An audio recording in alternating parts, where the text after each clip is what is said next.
Hey everybody, and welcome to Inferno Cast, episode 026. That's 26. I am Inferno Fox, host of this podcast and of YouTube's Inferno Fox Gaming channel. We are here on YouTube as well as Apple Podcasts, Spotify, Amazon Music, and more.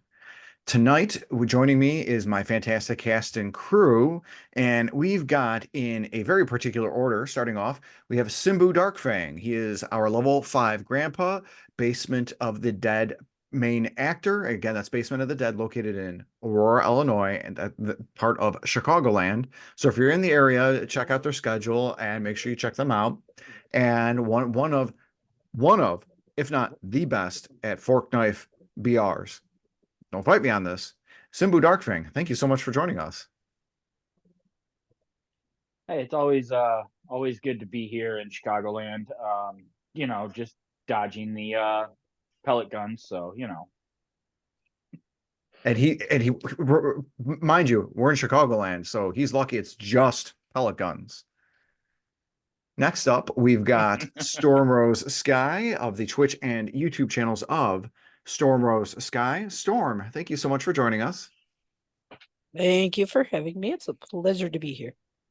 And always a pleasure to have you. And before we introduce my next guest, Storm, go ahead and enlighten us on your latest and greatest video that you released on the YouTube channel of Stormrosesky. Oh, today was the top 6. Wait, was it top 6 or did I do top 5? It was the top 5 warm blankets. And that is shows or series that I can watch repeatedly. I made it through Big Bang Theory 8 times last year, and we'll start off next year with it as soon as I'm done with Friends.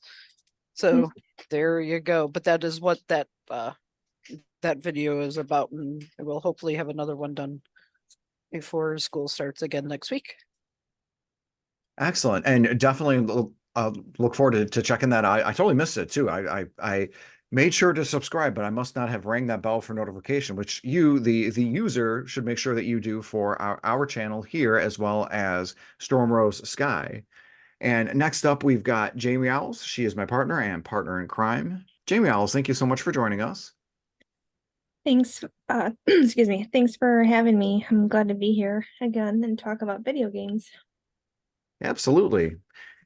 And next up, we have Astrimedes. He is a developer and co-owner of Second Place Games. Astrimedes, thank you so much for joining us. Thanks for having me. Glad to be here, recovering from most, but not quite all, of the end of year holidays here. Absolutely. And last but not least is Jason the 13th of the YouTube channel Jason the 13th. Jason, thank you so much for joining us in your new and temporary and noisy location. Make sure to tell everyone there that we all said hi, of course. No problem. I'm sure when I'm unmuted, you might hear stuff in the background. So, but at least I was able to make it this week. So, Absolutely. And we're definitely glad to have you here. And Jason, I'm going to put you on point for my first question right off the bat. You're in trouble. It is. all right. It is. What video game are you currently playing right now? Ooh, currently? Ooh. Other than like Fortnite and Pokemon, I really haven't started anything new. I want to get into Mario RPG, but that's sitting on the backlog at the moment. Forget Pokemon, do it. Yeah, I know. But yep. So that'll be the start of my year's Mario RPG. Nice. Astrimedes, how about you? What video games are you currently playing? I've still been playing Inscription after I beat the kind of the main story. There's sort of an additional mode you can keep playing on that I've sort of surprisingly come back to and played a bunch. Little bit of Darkest Dungeon, and then I also just picked up Risk of Rain Returns, and I played a bit of that, and it was about as good as I'd hoped. It's a remaster, essentially, of Risk of Rain from whenever that came out, 2015 initially, 2D roguelike action thing. Nice. That sounds fun. Very cool. Jamie Owls, how about you? What you playing? I know what you're playing, but tell everyone here what you're playing. I'm playing Resident Evil 4, and I love it so much. I want to keep playing. So after this podcast, I'm gonna go straight to playing Resident Evil 4. Yeah, That's that the remaster you're playing? Yes, it Yeah. is. yeah, it's so good. I got maybe what 3 or 4 hours into that Jamie Ells, and then I ended up kind of sidelining it for other stuff. And Hmm. you already got to where I was at, and then some. It's really great to see you. Yeah, you're playing that and getting into all the Resident Evil games, I think especially. I'm on chapter 10. Oh, that's awesome. Storm, how about you? What you currently playing right now?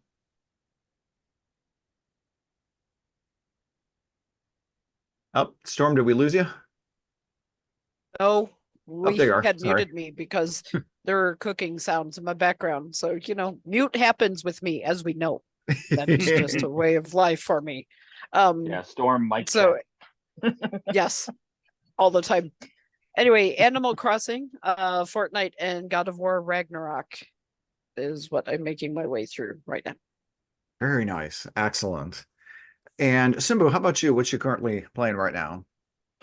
Well, I just finished up a first run through of Streets of Rage 4 and Turtles Shredder's Revenge. Currently working on a replay through of Luigi's Mansion 3 on the Switch. Picked that up for picked up all three of those for good sale price. Of course, usual culprit, Fortnite. Nice. Excellent. Yeah, I'm definitely playing a lot of great games. It's really cool to see that you're into the whole beat 'em ups and everything like that. I need to keep that in mind so that we can get some playthroughs and whatnot. Do you prefer to play the beat 'em ups on the PS5 or the Switch? I'm assuming the PS5, right? Oh, see, I got the two of them for the Switch Okay. because I mean honestly because they're low graphic, they're low intensity games, so it's one of those when like now that I actually have a good Switch to use, um, it's gonna be more of a how detailed like Lego games will always be like a PS5 because I love the hub worlds and things like that, the overworld areas. But something like Shredder's Revenge or Streets of Rage 4, that they're low intensity. They don't have like these great hub worlds or anything like that. So it doesn't really matter what system I get them on. Very cool. That's good to know, definitely.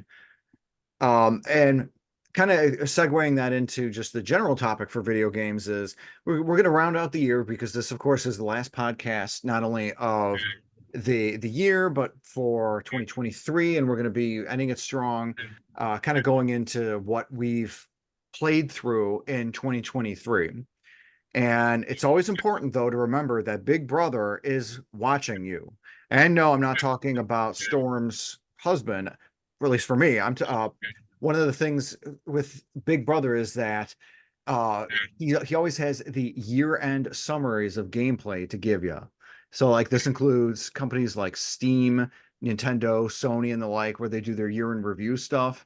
And since we've all received these, I figured it'd be a nice reminder of what we've played, especially like earlier in the year when we've sort of forgotten what we played back then. Like, for example, the year in review for Nintendo, I forgot that I put in about 20 hours of Fire Emblem Engage in January. So like it was cool to see. Oh my God, I actually, even though I didn't actually beat that, I still threw in 20 hours. Like, okay, hey, that's cool to see.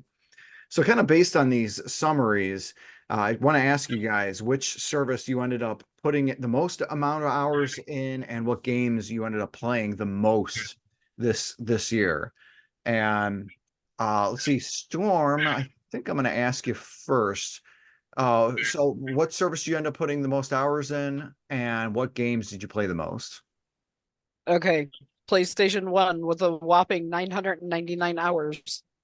The God Switch, dang. Nice. my Switch, just my personal, and not, I forgot to sign on to Greg's and find out his, but mine had 900 hours. The game that won, surprise, surprise. I will tell you, Fortnite was the winner on the Switch, or on the Switch and PlayStation, with 658 hours put in on the PlayStation. And Animal Crossing was the winner on the Switch with 611 hours. Man, So- nice. Yeah, and that's probably dropped off for Animal Crossing because when we moved, everything took a hit, and that was interesting to see the play trend when we were moving, and like I had a bunch of hours, and then everything tanked in May and June, and finally in July everything picked up again once we got stuff hooked up and internet and all that fun stuff. So yeah, but the second God of War was the second game that I put the most time into on the PlayStation, along with Fractured Butthole, The Stick of Truth, and Sea of Stars have all come in as my top 5, but by far Fortnite has won, Awesome. unfortunately. That's cool. And it's funny too, because like, again, YouTube and podcast gods don't demonetize us.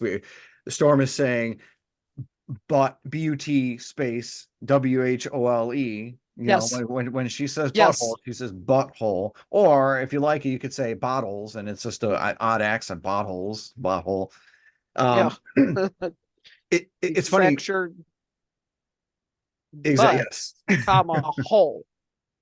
As a Exactly. whole, like in a whole pie. There you go. It's funny you say fork knife, because as sad as it sounds for me, my PlayStation playthrough, it absolutely was fork knife for me with 138 hours, which is hilarious because my favorite video game series of all time, Final Fantasy, was number 2 on the PS5 with 53 hours, and it's just funny that fork knife had 85 more hours compared to my favorite series, though again, Final Fantasy 16 didn't even crack my top 10 for best video games for 2023 on my video I released earlier this month. So yeah, not really saying too much there. I'm curious, and it's funny you had mentioned about where there was a steep drop. I'm gonna ask Jason the 13th, because when offline he and I were talking, he might have experienced a steep drop. Jason, same question for you. What service did you end up putting the most hours in, and what game did you put the most? Which game too? Oh crap! Where's my PlayStation stuff now? I just had it a second ago. I don't know the total hours on PlayStation. I do know Fortnite was my first for with 251 hours on PlayStation. For the Switch though, I had 661 hours on the Switch. So, and of course, that was tied up with like 300 hours of Pokemon and 100 hours of Minecraft. So, And it's cool though, those two games, especially Pokemon. You could be hanging out with your brother, your brother's friends, and just BSing with them, and you could be shiny hunting yep. and conversing. So it's not like it looks like, oh my gosh, 600 hours on the Switch, 300 with Pokemon, but it's not like you're glued to a TV with a Right. controller and everything. You're multitasking Yes. as anybody in a good in any sort of like relationship knows how to do. You know how to multitask, especially if you're a guy. You'd be able to do the game and have a conversation with your significant other. So you're good at Yes. that. Yep. And as you were talking about the falling off trend, though, yeah, I went from playing like the 100+ hours a month down to like 20 hours a month once I started my new job where I'm working like 12 to 11-hour days. So, yep, my time definitely dropped off. Yeah, but that's only 12 or 13-hour days, just 2 or 3 days a week, right? It's not like you're doing 5 Yeah, days or yeah, 6 days. five to 6 days a week at 11 hours a week. Yeah, so my viewers and friends online that also follow Jason the 13th, if you haven't seen a lot of his videos lately, This is the exclusive why. Like he's busy, he's working and doing a lot of hours and whatnot. So yeah, he's And it definitely helps. And it helps that my laptop that I do all my recording with is in the shop and don't know when it will be fixed and ready. yeah, exactly. Which is why you don't see Jason the 13th's beautiful face here. He's gone mobile. So there you are. Um, I'm curious. So one of the things that was really cool to see on Simbu's playthroughs, because we shared a lot of our highlights and everything for 2023 when we did the year in reviews.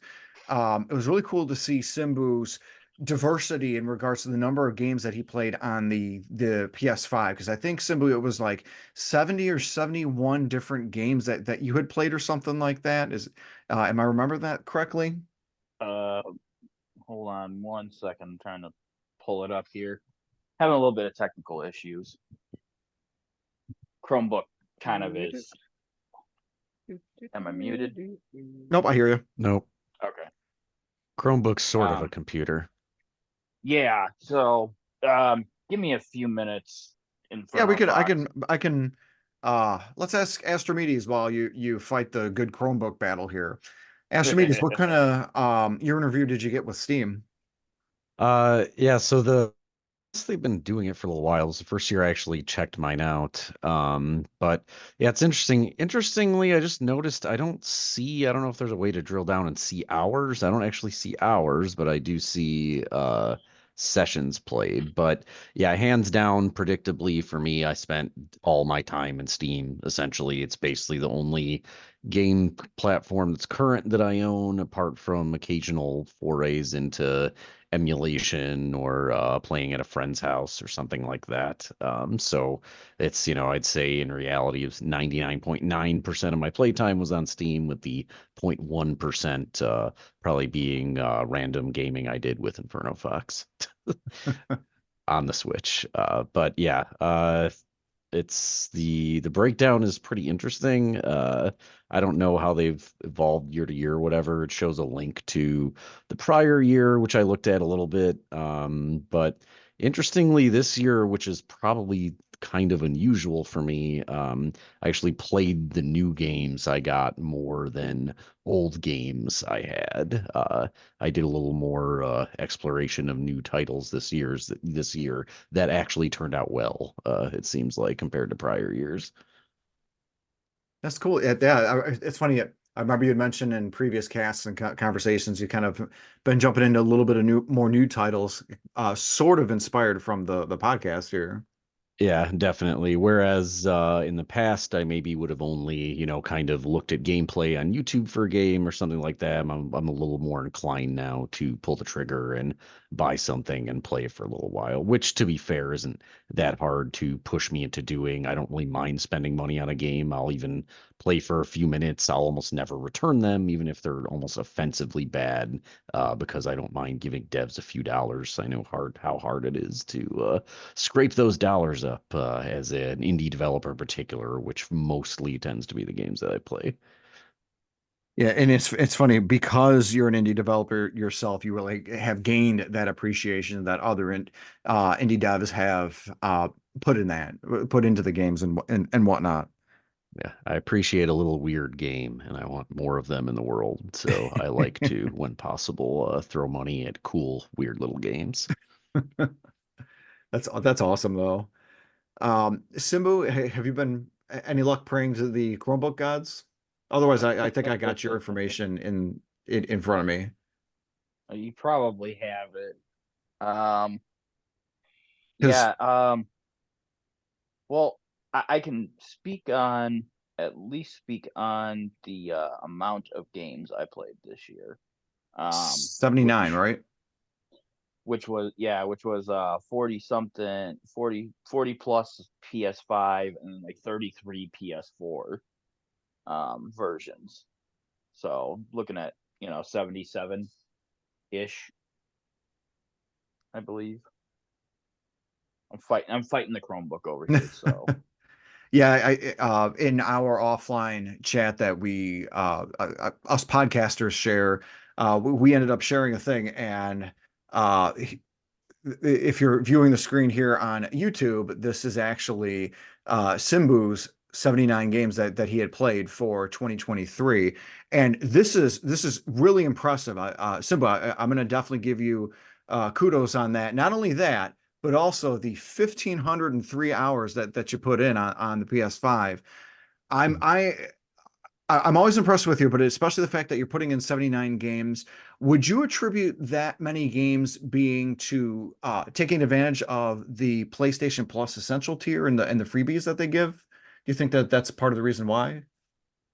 Yeah, I would definitely agree with that. By the way, I'm up to 80 now, so I did sneak in another game since that screenshot was taken, apparently. Um, but yeah, the PlayStation Plus, even just the essential tier, the cheap tier that I have, three games, every month. And it's just kind of like a Game Pass sort of situation. The game is free. There's no reason not to try it. So when you see some of these, like when people talk Starfield, oh, look at the amount of massive player counts for Starfield when it came out. Well, it was free. It's a free game. There's no reason not to try it if you have the the ability to download it. Like I have unlimited downloads. I pay the extra 20 a month for the unlimited downloads. The no cap um on my megabytes and stuff. So there's no reason not to download it and give it a shot. And that's Absolutely. what you see all the time, especially with Game Pass. Like a lot of times, Game Pass games, there's no reason not to give them a try. Yeah, and I'm in total agreement with you there. One of the things is I've got a screenshot here showing your top five, where your number one is no surprise at Fork Knife at 511 hours. I'm betting you're up to high 500s, maybe low 600. I am currently 577. Nice. Excellent. Then you got Disney Speedstorm, Disney Dreamlight Valley, Diablo 4, and Hogwarts Legacy PS5. And these are really impressive stats, I have to say. Absolutely fantastic. And you just got into the Switch playing just a couple months ago, right? Whenever, yeah, I think it was about a month or so ago when I bought Jason 13th, one of his like 90 switches that he has. So You might be exaggerating a little bit there. okay, fine. Sorry, I exaggerated by like 3. All right, so it's 87.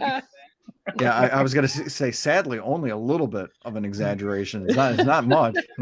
86 now, everybody, because I bought one of the 87. Yeah, really. Oh my gosh. Jamie Owls, wanted to ask you, one of the things with the playthroughs is Jamie Owls and I share a common PlayStation account. So if I had said my number one was Fork Knife and number two was Final Fantasy 16, my number five was The Sims 4 with 22 hours played, which of course that was not my number five. That wouldn't have been my five, and that wouldn't have been my number four, because the number four listed is A Plague Tale Requiem, and that would have been probably, just based on this information, that would be your number one, with number two being Sims. How about on the Nintendo Switch? Were you able to pull up what your most played were for 2023? Honestly, I wasn't able to get that information, but honestly, I can say I wasn't playing a whole lot on my Switch this year. It was more PlayStation. Um, if I would have to guess, I would say the most hours I was playing would probably be either the Super Mario World or Super Mario 3. Because Cool. whenever I'm in the mood to play a Switch, I'll just pull up the old school games, kind of like a comfort food game for me. So, but yeah, I'm just more of a PlayStation person. Yeah, absolutely. And nothing wrong with that. In fact, it's definitely encouraged, because we definitely, if I'm not going to be playing on the PS5, I'm like, oh, Jamie Ellis, I definitely Yep. want you to be able to. So we definitely got a lot of hours being played in here, and I just realized I didn't say what I played on my Switch. I am so sorry, guys. I had only 545 hours on my Switch, 62 total games, and my PlayStation, it was uh what I'm trying to see what my total games played were on the PlayStation because I know good. Only 35. Um, my most played on the Switch is going to be no surprise. That's Legend of Zelda: Tears of the Kingdom, 147 hours, and then Octopath Traveler with 77 and Sea of Stars with 40. So no freaking surprise that I've got the most played on the Switch being RPGs and adventure games. So it's funny too because it's like my most amount of hours played with the monthly breakdown was in May with 134. Gee, what game came out in May? That would be Tears of the Kingdom. So want to go ahead and kind of shift the gears and more focus on some of the individual games that we ended up playing, and really just kind of want to ask y'all what's one of the worst video games that you played this year, and just kind of curious as to why it was so bad. This one might actually be tough, at least for me, because I tend to uh, blank out or black out bad experiences, or maybe that's psychologically I repress them. So maybe that says a lot about me. But Astrimedes, I just want to ask you, like, what was one of the poorer showings for video games that you played this year? I tried out when I was kind of doing some card game research for a card game I was kind of considering making. I was looking at digital adaptations of card games, and I checked out. I noticed there was a digital version of Star Realms, which is a pretty well-known collectible. I guess it's not actually a collectible card game, but it is a deck builder card game. And so out of curiosity, I checked out the digital version, and it looks like it was made in 1995, basically. It has terrible UI, essentially no quality of life features. It has online play, but I was just so shocked because now the pattern you see, and essentially what I was researching, is that you see a lot more kind of like careful attention being paid to UI and really like kind of tactile interactions with UI elements, like games like Hearthstone, where the cards are flipping over, your hand sort of spreads out, and you hover on things, and cards are played in front of you. Star Realms was just an extremely minimal, bare. It almost looked like a prototype, or a mobile game or something, or a bad mobile game. I was shocked, given the kind of popularity of the card game overall, that it would get such a bad digital treatment. So I would nominate Star Realms for that one. Damn, it's funny because I actually haven't heard of that. Maybe there's a reason for I don't that. know. It probably didn't come out this year. I may have just, stumbled upon it this year, but it's active and functional. No reason, even if it did come out a while ago, they couldn't have updated it to be better than that. Interesting. That's kind of a shame that it didn't end up. It really didn't end up really well for you, but at the same time, it's like at least you gave that particular dev a chance, and maybe if they receive enough positive feedback, they can take that information and do what they can to have a better outing for next year. Who knows? Or it was somebody's kid that hammered the game out in a few weeks. That's a bit of an exaggeration, but Nepotism at its best, or worse. Uh, Storm, how about you? What was one of the poorest showings for video games that you played this year? There was a trivia game that I played on the Switch that was Trivia for Dummies. Now, you would think that'd be an okay trivia game, but it was poorly made. Just meh. And so it was only $2.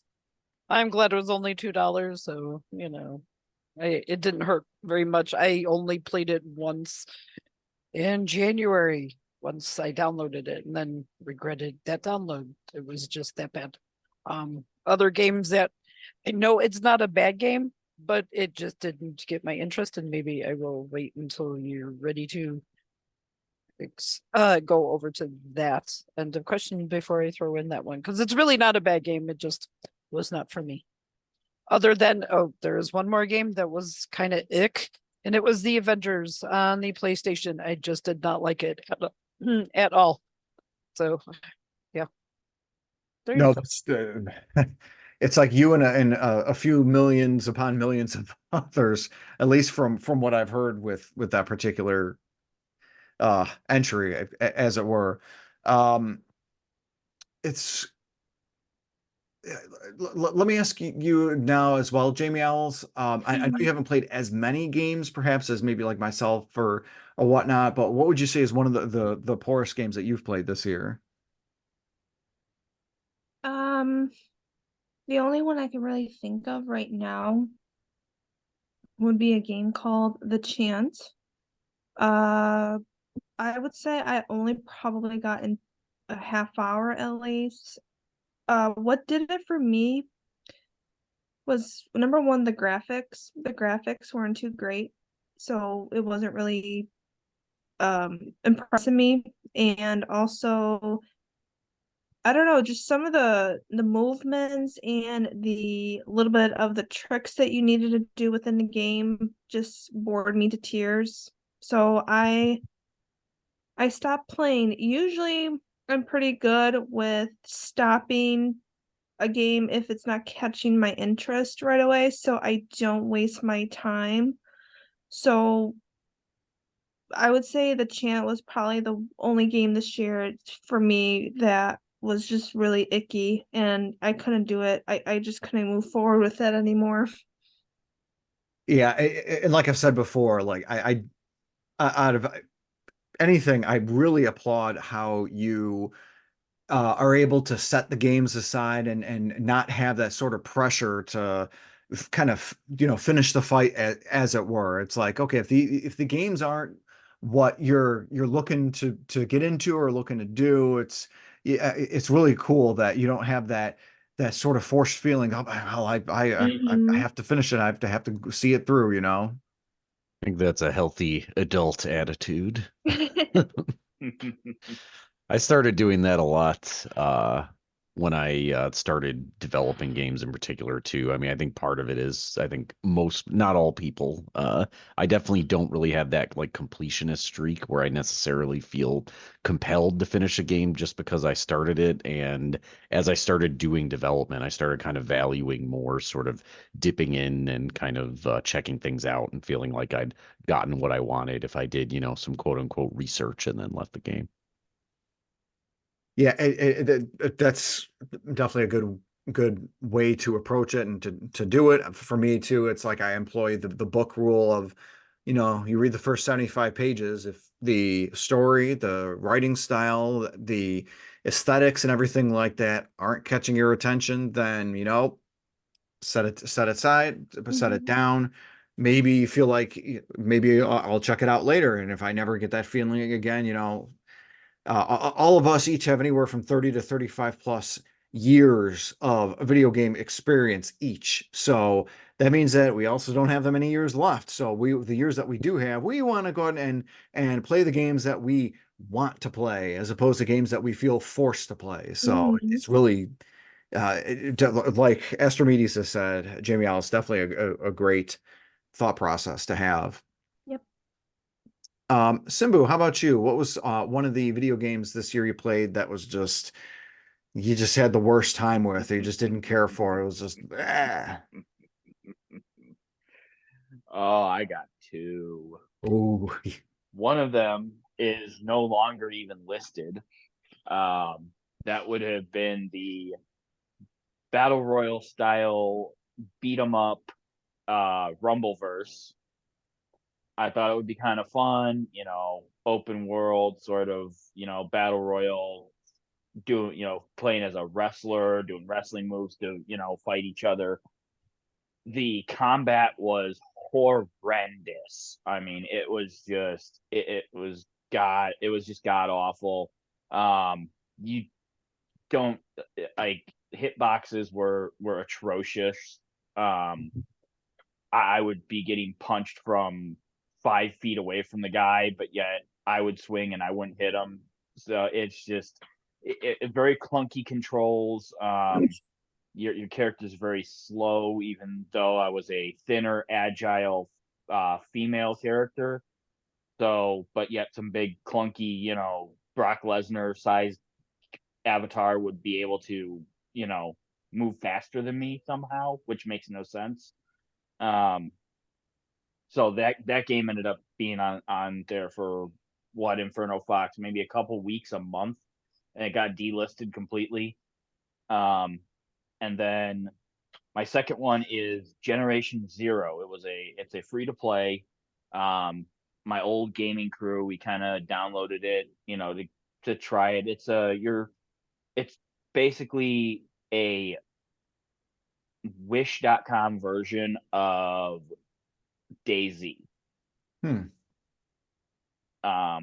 If anyone knows DayZ, survival horror, survival horror-esque kind of open world PvP sort of game. This one's PvE, not so PvP, but just every enemy is a bullet sponge. I mean, I'm dead serious. I could headshot an enemy and it would be like you threw a pebble at me. Like, wait, what? It's very clunky. I mean, it's the aiming is horrendous. It's like they tried to do realistic aiming, but really failed. Because bullet drop makes no sense in how it was done. And not to mention the enemies are extremely way overpowered, and that's playing on just normal. So yeah, those were the two games this year that I gave them the college try and said, nah, I'm done. Yeah, and definitely have to give you credit and thank you for taking the bullet on the Rumbleverse game, because the premise of it kind of sounds interesting, because it's like that battle royale type of wrestling sort of a thing with an interesting aesthetic, but it's a shame, real shame that ended up being such a dud. But I mean, it kind of paid for it. It's done, no longer available, like you said. Yeah, and I mean that's not to say that there may not be another beat 'em up esque sort of game that comes out of the travesty that was Rumbleverse at its release. In the future, somewhere down the road, because there's a couple other VR games that are melee combat focused. So Yeah, absolutely. Jason the 13th, how about you? Like, what was one of the worst video games that you've played this year? Well, I know it's kind of unfair saying the worst, because everyone's worst is somebody else's like favorite game. So I never played Rumbleverse, but I just did not like the looks of it to begin with. But the ones that I did try, the one that I couldn't get into, which is a Smash Brothers clone, Brawlhalla, would probably be at the top of my list. I just could Wow, not get into it for the fighting game. Played it for a interesting. while and it just, I don't know, it just something about it, I didn't click with me on that one. And you did like multiverses, right? Oh yeah, I like the multiverse. So again, audience, before you start, firebombing and trying to dock sport Jason the 13th, he did like multiverses. He's I not did. averse to Smash and Smash I Gloves. just something about the Brawlhalla. I just could not get into it. I could not like figure it out as good with the fighting. Yeah, I played funny. Brawlhalla like when it came out. I think was probably a Mm-hmm. few years ago when it initially came out, and I'm of the same opinion. Like I would say its art is really lackluster. It looks like a Flash game from the year 2000, basically, with kind of its art style. The combat is too focused on sort of like weapons. It feels Yes. kind of stiff. controls feel stiff and a little bit like floaty, which is the exact opposite of what you want in a fighting game. Overall, yeah, I have the exact same opinion. Did not like Brawlhalla. I Yeah. actually liked Multiverses, even though I didn't put a Yep. ton of time into it. I played it. It seems like a kind of legitimate game in its own right. You know, it has its own differences from Smash Brothers, but in a lot of the ways that kind of matter, it at least captures that feeling. But yeah, I would agree on Brawlhalla for sure. Yeah, Brawlhalla. If this was the last year, I think last year was when I tried Brawlhalla, so that would have been my worst game ever See, last I'm not the year. only one with this game. But again, I did enjoy Multiverses. However, Yes. I do feel that all the info that they did get from this 2-year beta test that they did, Yeah. they're really Hopefully going he's to back strong. buckle down and tighten up that game. Because again, while some people here I know probably disagree with me on it, I do feel the combat was a bit floaty and not as precise as it should be for a fighting game. But that's just my opinion. Again, we'll see what happens. I think in a couple months when Multiverses re-releases. I think. Yeah, and it's going to be a good time for them to be able to do that because you got a lot of the hits and everything like that done here in 2023, and now it's time to bring on the noise, bring on multiverses again. So kind of you got the games that we love and that we hate. Let's go to the opposite direction of having emotion to games we have no emotion for. Like, and specifically, this is a game that maybe you played this year that you just were like, I just can't get into this. It's not bad, but it's not good to me. I'm not enjoying this. Maybe I'll try it again later. And it like I know it's not a bad game. Like this is really anything that sort of feels mid or meh. For me, my big game, and I think I've told you guys this before I mentioned it this earlier this year, but my mid game for 2023 absolutely was God of War 2018. I got about 10 hours into that, and I was just meh. It couldn't capture my interest. The story was fine. The gameplay was fine. It just wasn't anything like for me too. I like I'm not about the whole shock and awe sort of like player to where like you have these sweeping huge cinematic battles and whatnot. So like the beginning of God of War, Kratos has a battle against a foe that's within that sort of Norse mythology, and it's like a sweeping battle in the sense of like where the characters fight through and travel through. And God of War games are known for that, and even PlayStation games, stuff like Shadow of the Colossus. Yeah, no, doesn't interest me. If you have the whole go big or go home mentality, I'm already home. I'm already home playing, Tetris or Mario or Final Fantasy or something else. If the important thing to me, if somebody thinks the important thing is the cinematic, the big style thing over the actual substance, then bye Felicia, I'm out. That was part of the reason why Final Fantasy 16 did not hit my top 10 for this year because it was a victim of that as well. I don't know if it's more of like a Western ideology, but the Final Fantasy 15 and 16, Square Enix had been really hitting that whole, okay, let's focus on the Western audience thing. And boy, did Final Fantasy 16 throw a whole bunch of those sweeping type of battles. The only things that kept me into 16 really it was the music, the voice acting, the story was decent, and I really enjoyed the characters. They were multi-dimensional. It really helped to catch my attention. Everything that God of War 2018 was not to me. So let me ask you guys, what was the mid game? What was the meh game that you played that you knew it wasn't bad, but just wasn't good to you, and you just couldn't capture your attention? Jamie Owls, let me ask you, based on what I had said, what games this year did you play that kind of fit that sort of description? Um, Games that I enjoy this year. No, games that where you just like you knew they weren't bad, but you couldn't get in, you couldn't get into, and they're just very meh. They're very mid, very meh. You're real neutral on them, and just I'm gonna be honest on this one. For me, it'll probably be Dead Space. I mean, I enjoyed it.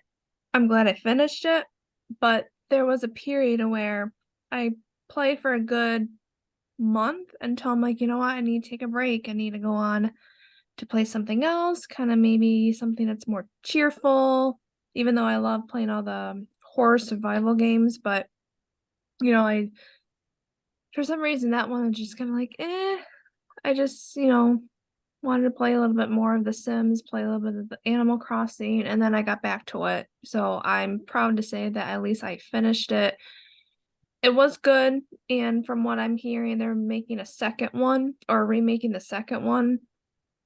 So yeah, I can see myself playing that. But yeah, for me it would be Dead Space. gotcha. That makes sense.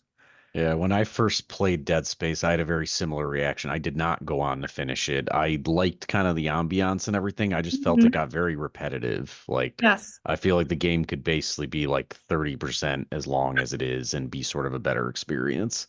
Yes, that's exactly how I felt. It just kept going on and on and on, and just I need something else. And I'm sorry, just based on what you said, I'll vent here 1 second, a little bit off topic. Another game that's like that should be 30% the size of what it was, Final Fantasy VII Remake. There was no reason that you needed that game needed to be 40 hours long when it was a remake of a 6 hour portion of the original material, as it were. Like it was just a thing where, okay, let's just expand it, and we expand it just way too much. I'm hoping Rebirth coming in February is expanding all of the good stuff with Final Fantasy VII in that part of the game. But yeah, sorry, I know that's not it's just funny. Astrimedes, what you just described, I'm like, oh my gosh, that totally made me think of that. Yeah, I guarantee they'll do another 40 hours for the next part, and they will certainly expand some of the stuff that you don't care about just to make that number. So I think it's an arbitrary goal at this point, particularly for an RPG. Yeah, at least with this one, they're outdoors, so I'm not stuck in a sewer or a building or a basement or a hallway or whatever the flip I was with Remake. Love the characters, love the acting, love the music. The combat was okay, but yeah, it was just way too long, way too long. Um, Jason the 13th, let me ask you, games that what game or games did you play that were just mid to you? Meh, you didn't really like or dislike it. You just yeah. Well, I got two that are up that alley that off the top of my head. The Endling one, which was a free PlayStation Plus one, it was it's more of like kind of like a puzzle game, but it's like a survival puzzle thing where you're the fox running around and you got to keep food, you got to try and not kill the pups and all that fun stuff. I probably got about halfway through it and went, yeah, nope, that one's not for me. And then I played, and I should give it a second try actually because I didn't play a lot of it. The My Hero Academia Rumble, Ultra Rumble. I just didn't get into it. It's you're fighting in like teams of three. It's kind of like almost like how that Rumbleverse game kind of set up where you're just going around fighting. Um, I didn't really get into it. I was hoping that I would get into it because I love the anime and just didn't really find myself getting into it. Gotcha, interesting. Simbu, how about you? Same question. Well, I mean, I played 80 games this year, so I'm not going to go over all of them. No, yeah, just your So- most middest of so- the mid. The most remarkable, unremarkable game. Wait a minute. So does that mean all 80 were mid games for you? Yes, every single game I played was so mid cliche, worst games ever. Yep. Mhm. My worst impression of comic book guy from Simpsons, but no, let's go ahead and we'll go with the couple big ones. Cyberpunk 2077. Fantastic game. It looks great. I know, CD Projekt Red did a ton of back end work to make that game look as good as it does now. But I couldn't get into it. And I probably got 7 to 10 hours in, and just meh. It wasn't holding my attention. And then let's go with 2 quick mentions. BioShock Infinite. I picked it up again. Tried it again. Still not meh. And Mass Effect Andromeda still meh. I swear to God, we need another good Mass Effect game because we need something to cleanse our palates after Andromeda. We really do. Biomass, I'm looking at you, or BioWare, I'm looking at you. And then the other one, I picked it up, because it was one of the PlayStation Plus free games. Alan Wake Remastered. I know I know it's good. I know, a lot of people like it. But I expected a little more out of the flashlight tag combat than what you really got, because I got to a point where you're overlooking like this canyon area and you got the weird, survivalist guy with you, and he's completely useless in this fight, but it's just a mob fight. And I was playing on easy and I couldn't get past it. And I'm like, this makes no sense. I'm on easy. I should be able to get through this. So yeah, Alan Wake is my other mid. Interesting. Yeah, no, it's funny too, because I've actually, even with the newest Alan Wake game, Alan Wake 2, I've heard of individuals kind of having a similar tough time with some of the combat portions of that. And I can definitely understand and appreciate that, and really appreciate you giving the college try again with BioShock Infinite and Mass Effect Andromeda, because it's like, the first 2 of BioShock games were so good, and then the Mass Effect trilogy was so good. Like, you'd hope that the last entry of each of those series would be decent, but if they're either not hitting with you or they're just not great. I mean, what can you do? I mean, at least you gave them a try again. Yeah, I just want to, throw it out real quick. Quick thing about BioShock Infinite. Yes, we know racism is bad. It is a bad thing. However, for the love of God, don't shove that down my throat the entire game in a very overtly way, which, yeah. So if you have, sensitivity to racial issues, definitely stay away from BioShock Infinite. I swear you will not enjoy your time at all. It'll do nothing but irritate you. On that note, before we get demonetized, no. Storm, how about you? What games have you played this year that were just kind of mid to you, or meh, you couldn't keep your attention really? And if you're talking, you're muted. Mic check. I am muted. Thank you. Oh, it happens. I told you that is just a thing that happens all the time. Event Horizon Event Horizon. I want to call it Event Horizon. I'm renaming the game. Okay, that's just going to be it. Horizon Zero Dawn. Yeah, I started with Zero Dawn. Yeah, I just could not get into them at all. I played for a little bit just to make sure I wasn't just giving up easily, and just meh on it. It's story. The movements are okay and things. It just wasn't for me. It was already bored with it. Alan Wake I wanted to play because I love the music from Alan Wake, and it was the controls in Alan Wake that got annoying for me, and I stopped for a little bit. So that is another meh game, and I hate that it is on the list because I want to give it another try, but at that point in time, I needed to just walk away from it because it was irritating, and I hadn't even gotten, over to one part yet, and I was getting attacked by light ghosts or something, and just lost the flashlight. I don't know. I don't know. So those two were, yeah, there are some others that I kind of played that were okay, but those two I did give more effort to that I just gave up in the end.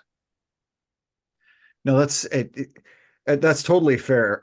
That's totally fair, especially the Alan Wake thing, because if the controls aren't jiving with you, I mean, there's nothing more core to the gameplay than the controls. I mean, if you're not comfortable handling or handling the controls themselves, then you're gonna have a bad time. Not to steal Sansa's quote there, but no, and for me personally, I don't like robots. I'm not into mechs or anything like that. So that it was a non-starter for me to not be interested in Horizon Zero Dawn, which is kind of crappy for me because like I like the character, I like the type of world that they're in, but I can't see myself fighting robots for hours upon hours upon hours, which is what you'd end up doing. Right.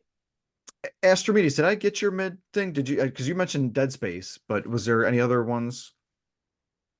Yeah, I didn't actually play Dead Space this year. I just remember from my original playthrough of Dead Space having basically the exact same reaction as Jamie like for a while. This is cool, and then like, is there something else, or is it just going to be more things popping out of vents? But Here to see all the of you. I would say the two that I would say were kind of my most meh games for slightly different reasons. So first, a weird one, Garfield Kart. I found this game on Steam when I was looking for Mario Kart likes to play with my wife. I found this game Garfield Kart, and she loves Garfield, and I had serious kind of misgivings from the beginning. I found that it looks like this kind of, I don't know if it's the publisher or the developer, but I remember seeing that there was actually a slew of Garfield games that were ripping off Mario titles coming out, or at least a couple. There was, they also had a Mario Party ripoff, probably just unimaginatively called Garfield Party. But anyway, so this Garfield Kart game, in a way, it did actually kind of exceed my expectations, which were below the basement low. But surprisingly, so first off, it doesn't look that bad. And that's about where I'd put the graphics for the year it came out. It looks okay. The characters are recognizably Garfield. It has a bit of kind of a shiny Nintendo sort of art style look to it a little bit. Um, the handling is actually pretty all right. I to the point where I've not been playing recent Mario Party and or I should say Mario Kart entries at all, with the exception of the couple times a year I play them at Inferno Fox's place. So I had played a more recent Mario Kart 8, whatever it is, I'd played at your place. Could not, for the life of me, could not figure out the drifting in the short play session we had. Played this much worse Garfield Kart game at home. I figured out the drifting on this Garfield Kart game playing at a more a less competitive setting with my wife. And so I found that it actually they duplicated the kind of feel of the Mario Kart mechanics fairly well, like to the point where I was pretty sort of impressed by it. But then basically the thing that makes this the meh entry is there's, I think, no unlockables. You don't gain anything as you play. You play through and you can play the three different pre's or whatever, and like you don't get anything for any of them. There's literally no reason to keep playing the game at all. And then I also found, despite the handling overall being pretty good, kind of weird level geometry in a couple places. If you hit things at a certain speed, you come to kind of a weird stop. It's sort of hard to get yourself out. So it was a little bit rough around the edges. So Garfield Kart as both a surprisingly faithful but incredibly a solid C effort overall, I would say, for aping Mario Kart. And then the other one I'll mention more briefly is there was um, a deck builder card game called Banners of Ruin that I think came out this year. And I was interested in it because it sort of tries to be a multiple party member version of Slay the Spire. Um, and it has sort of a like an oil painting almost kind of art style, and a sort of like involved story about sort of different factions that are anthropomorphic animal races. But for some reasons I can't quite explain, it just came across very boring. It had a feeling of both being sort of overcomplicated and limited. I think part of that problem was not enough was unlocked in the beginning to the point where I felt like I had nothing interesting to do. And it also felt very difficult. I suspect there is maybe sort of a deeper game that is halfway decent there. But for the life of me, it just didn't really grab me. So I'd say Banners of Ruin is my other meh. Interesting. Yeah, I think Jamie Owls that you have Garfield Kart on the Switch, I think, if I Yeah, it remember. sucks. I love Garfield too. Oh, Playing great him. second nomination there. I love Garfield Uh, too, so it was a disappointment. Astrimedes, I'm gonna throw a couple decent Mario Kart clone racers. Disney Speedstorm and Kart Rider Drift are actually really good. Yeah, I think it was Cartwright Drift I had seen looked like probably like one of the better entries. It was an intersection of finding one my wife would play and was a good Mario Kart clone. So basically I think Garfield got her on board to play that one, and all the other ones maybe felt too scarily modern for her. If it was up to her, she would most like to play the original Mario Kart on Super Nintendo. Nice. So we're actually getting close to our end time. I had a couple additional questions to pose to you guys, but we actually won't be needing them. I'm still going to ask like a generally to y'all them because I'm curious if these applied to you at all. What video game that you played that had the best sound or music, soundtrack, what have you? For me, my answer is right here, Octopath Traveler 2. I also was going to ask you which game had the best narrative story out of all those that you played. That answer is Octopath Traveler 2. So again, that made mine really easy. Simbu, how about you? Because again, you probably played the most games. Out of all those that you played, which one had like the best sound or soundtrack and or narrative? So for narrative, I've got to give it to uh, I've got to give it to Spider-Man 2. And of course, this is games that I have played. This doesn't include Baldur's Gate 3. Because if I had played that, that would be hands down winner. But I've got to go with Spider-Man 2 for narrative. Soundtrack, all right. Dead Island has some pretty good ambiance to it. Dead Island 2. But anybody who knows me knows I'm a Disney sucker. So my soundtrack win is going to Disney Speedstorm Nice. because the racing remix to all like your the classic Disney songs from the movies it's a great thing to listen to while you're racing. Very cool. Storm, how about you? Best narrative slash story, best soundtrack? Oh, well, for the best story for me, and I grumbled with you saying you were bored with it, but to each their own, was God of War. That has been one of my favorite games of this year. And God of War Ragnarok is coming up close to that. However, the best soundtrack, which is going to be funny, is does it? No, I don't know if it quite counts, but the Fortnite festival, hands down with all of the music in there is going to be my favorite. But if we want, musical scores, soundtracks, then I would give Super Mario RPG. But for as far as story, there's another good story. Super Mario RPG, Jason the 13th. You want to put down Pokemon and get on that. You won't regret it. Yeah, I was going to say No. Mario RPG was a very close number two for soundtrack for me. The only reason it's on hold right now is because I have played the original. Trust me, like Nope. playing this one is Yeah. fantastic. If you played the original, it'll take your breath away. This new one, And while you got your background unmuted, Jason, how about you? Best narrative, best since you always mute. Well, I guess your best soundtrack is the mute button. So Right now it is because there's a lot of background noise. Soundtrack, I'm never one that pays a close attention to a lot of the music, but I'll give it to Simbu with this one with the Disney Speedstorm. If you're a fan of the Disney stuff, the remixes aren't actually bad. Like they're actually really good. So I'll give him that for sound. Story wise, I know it feels like I haven't played as many games and I haven't played the big games that I would like to. So for what I've played, uh, Pokemon Scarlet and Violet, man, they have some of the best stories that Pokemon games have had in a long time. And with the new one, they've got like 4 different storylines going at the same time. They did a really good job with the storyline.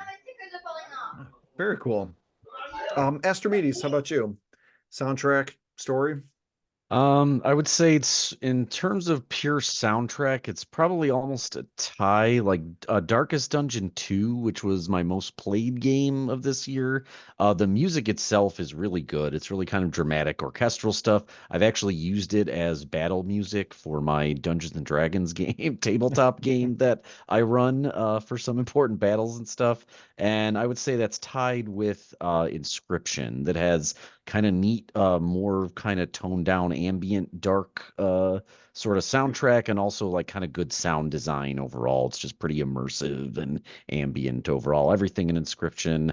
And then I would also say Inscription for best narrative story. It's sort of there's like a sort of like an ARG on top of the game almost, where at certain points in the game you see videos of this fictional YouTuber who is documenting this essentially kind of haunted digital card game, and sort of a story in addition to your kind of in-universe story throughout the game.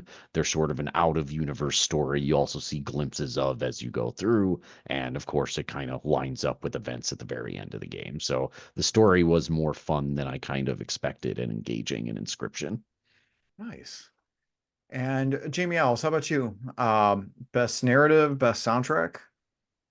The 2 games that I have in mind for both narrative and soundtrack would be Kenya Bridge of Spirits, and I played it this year, which is the Plague's Tale Requiem. The narrative of the second Plague's Tale game, let's just say that I'm still processing the ending to this day. To those who have not played it, I don't want to spoil. So if you ever get a chance to play it, you'll see why. Yeah, Kenya, though, I like the music. It has like a, fun meditative sound throughout the game. So most of the time while I'm playing, I just feel so relaxed. But yeah, those are probably the 2 most that I would say that I enjoy, both narrative and the soundtrack. Nice. So as we're finishing our discussion here, I'll ask you guys the top three best video games you played here in 2023. The best. My top three, it is going to be Super Mario Brothers Wonder at number 3. Number 2 is Tears of the Kingdom, and number 1, Metroid Prime Remastered. Astromedes, let's start with you. Your top 3 best video games you played. My number 1 would pretty easily be probably Darkest Dungeon 2. And then my number 2 would probably be Inscription. And then I'd say number 3 would be World of Horror, which I didn't spend as much time with, but I enjoy. And those were all games, I think, yes, all of those were games I played that were new for this year, I believe. Nice. Excellent. Good choices. Let's see here. Storm, how about you? What are your top 3 games that you played this year in 2023? In 2023, well, I'm going to say number 3 would have been South Park, The Stick of Truth. I absolutely just love that game. I'm excited for a new South Park game coming soon. The second would have been God of War, and maybe tie with God of War Ragnarok, even though I'm not all the way through, but God of War I finished and just, fell in love with it. But my number one is the Super Mario RPG. It would have been my favorite games of the years with honorable mention to the Texas Chainsaw Massacre game that came out, as well as Fortnite for its original, having its OG season, as well as the new platforms that have come out with the Lego Fortnite Festival, and the racing, which I haven't done a whole lot of the racing, but I'm enjoying the Fortnite Festival. So those would be all my favorites. Nice, excellent. Have you returned back to Mario RPG for the post-game content? I have a little bit. I have to go make my characters stronger because I'm following your advice and I have to upgrade some things. So I have to go, battle some little enemies and then try to beat the big guy. Nice. Yeah, because not only beating the game, but you have to beat Jinx and Culex in Monstro Town before any of the actual post-game content unlocks. And you'll know, I think it does if when you beat those two other battles and then beat the game or something, but that's how that worked for me. Jason the 13th, what were the top 3 games that you played in 2023?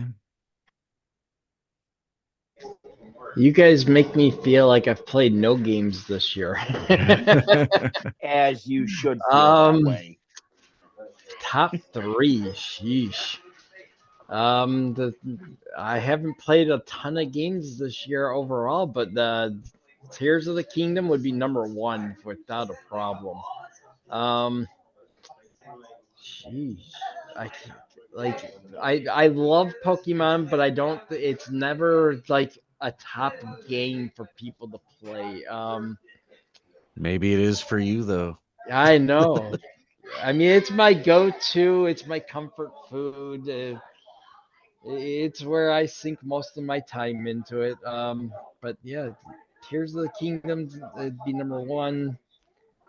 God, I've played quite a bit of the new Mortal Kombat. Mortal Kombat 1, the new one that one's really good. Um, sheesh, and I guess I'd have to say the Pokemon because it's just that good, and I actually thoroughly enjoyed the storyline. So I would have to say those would be up there in the top 3.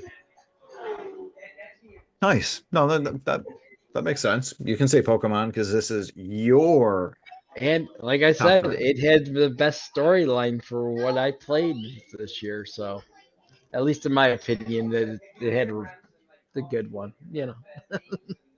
Nice. Jamie Owls, how about you? What is your top 3? Top 3 in 2023.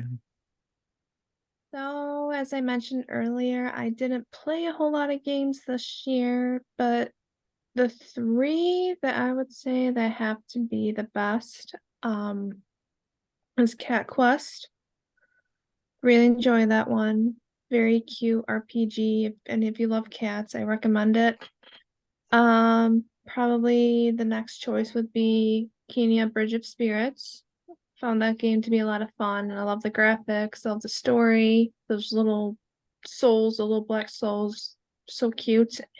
And the next best one would be Plague's Tale Requiem.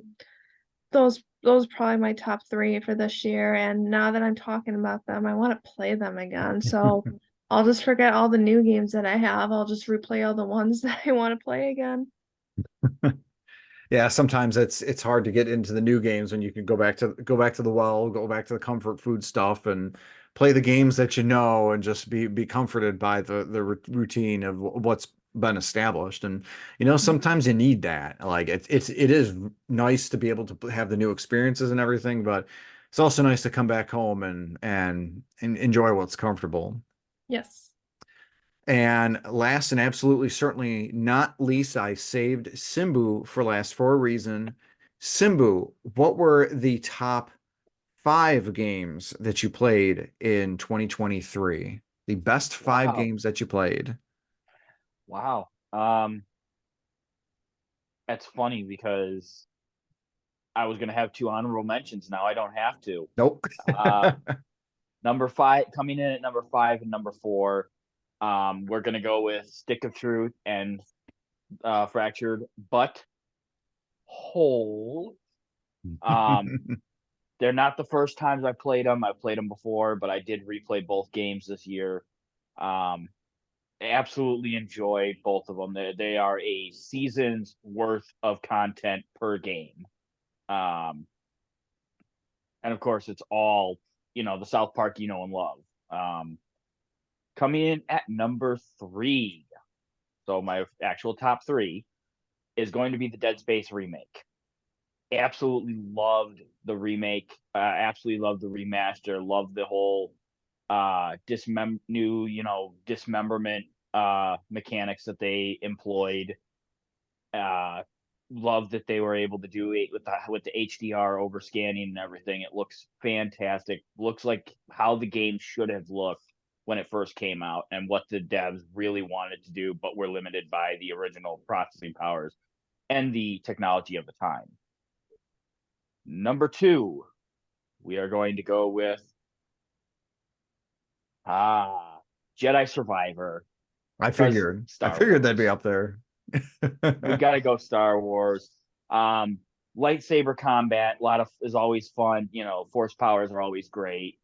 The fact that it is a sandbox open world style game is really awesome. I love that they kept that,